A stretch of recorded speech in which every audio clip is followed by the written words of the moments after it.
Hey guys, not sure if we should be worrying about it, but we should definitely be on high alert. Putin just announced a bunch of things and things are heating up. 300,000 new troops, new nuclear threats. And it is believed that he is not going to back down with his invasion. He is all in. Things are really heating up, and if it goes down, it's going to be global. Info you should know coming right up.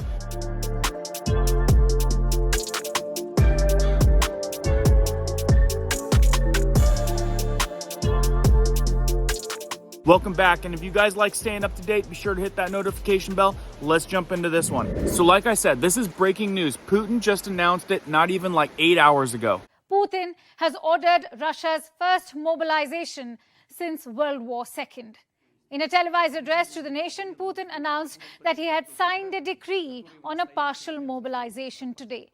He said that the army was facing the military operations of the collective West on a front line of over 1,000 kilometers in Ukraine. And that's why Russia's military reserves will be called up. So let's get going on this. A few topics that stand out to me right now. A lot of people are questioning, is war coming? And is it coming in a big scale? What's the big buzz on September 24th? So what the big buzz is from Putin, 300,000 additional troops. The threat of nuclear attack to complete his invasion. And the biggest part of it all that people are paying attention to is he said he's not bluffing. Let's see how the news is reporting it this morning. 6 a.m. here in New York City. It's 1 o'clock in the afternoon in Moscow, and we start with a Fox News alert. Russian President Vladimir Putin now threatening to use nuclear weapons, and Putin says, I'm not bluffing. The saber rattling comes as President Biden is heading now to the United Nations. That happens later today to address the General Assembly about the war in Ukraine. Putin's humiliated already. What will he do? We can't tell, but we have Kevin Cork here to bring us up to date on what's at stake. Kevin.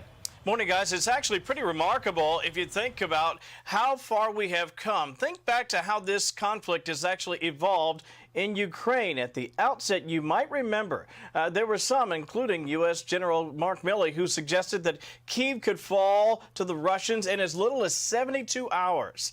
Now, months on, the Russians are calling up hundreds of thousands of reservists to use, as well, they're threatening, nuclear weapons if needed. I think it is necessary to support the proposal of the Ministry of Defense and the General Staff to conduct a partial mobilization in Russia. I repeat, we are only talking about a partial mobilization.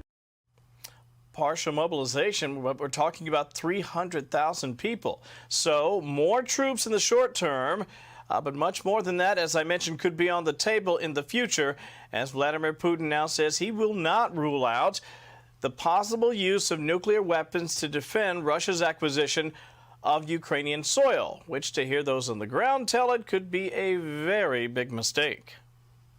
And those who try to blackmail us with nuclear weapons should know that the prevailing winds can also blow in their direction.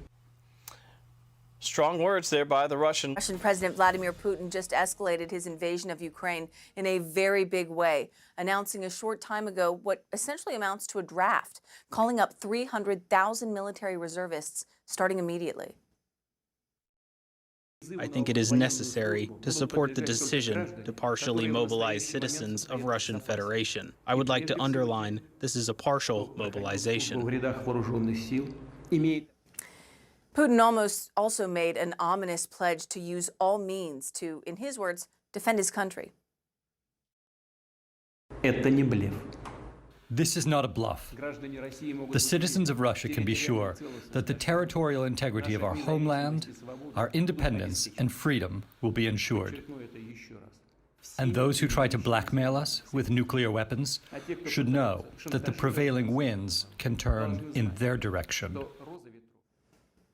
Putin's rare national address comes amid a fierce counteroffensive from Ukraine's forces and a Kremlin-backed push for referendums that could lead to Moscow annexing occupied parts of Ukraine. So with all this going on, I'm trying to figure out how this date's playing in. September 24th.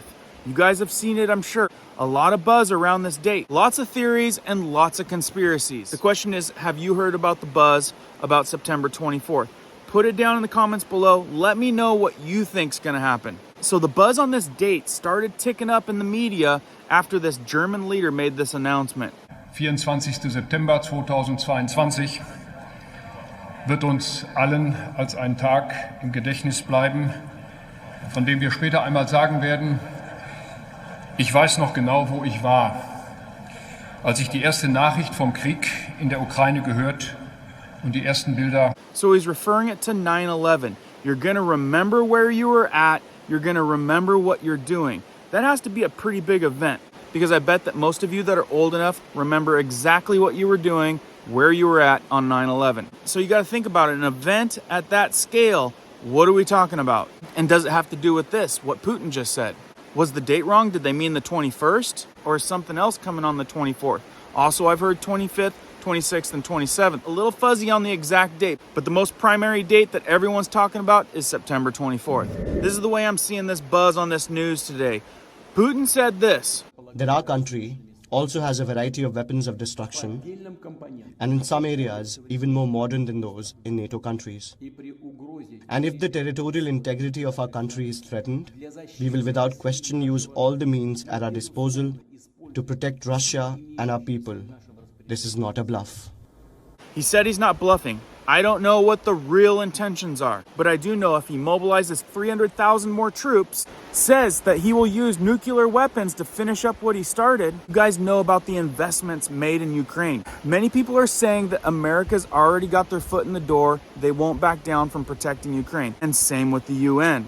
Which means if Putin escalates this to this level that he says he's not bluffing about, things are going to get very serious, very fast, and it's going to be globally. So with that, I always hope that this is just all media garbage that'll just pass over and we wouldn't have to deal with all of that craziness that would come with that. But with that said, this intensifies the fact that you need to make sure that your preps are in order. Do what you can and cover your bases. I'm really thinking that we're all in for a rough winter. Anyway, guys, share, comment, like, subscribe if you haven't. And like I've said, if I get more information that I know may affect you, I'll get it to you as soon as possible. Keep prepping, keep learning, keep doing, guys. We'll see you on the next one.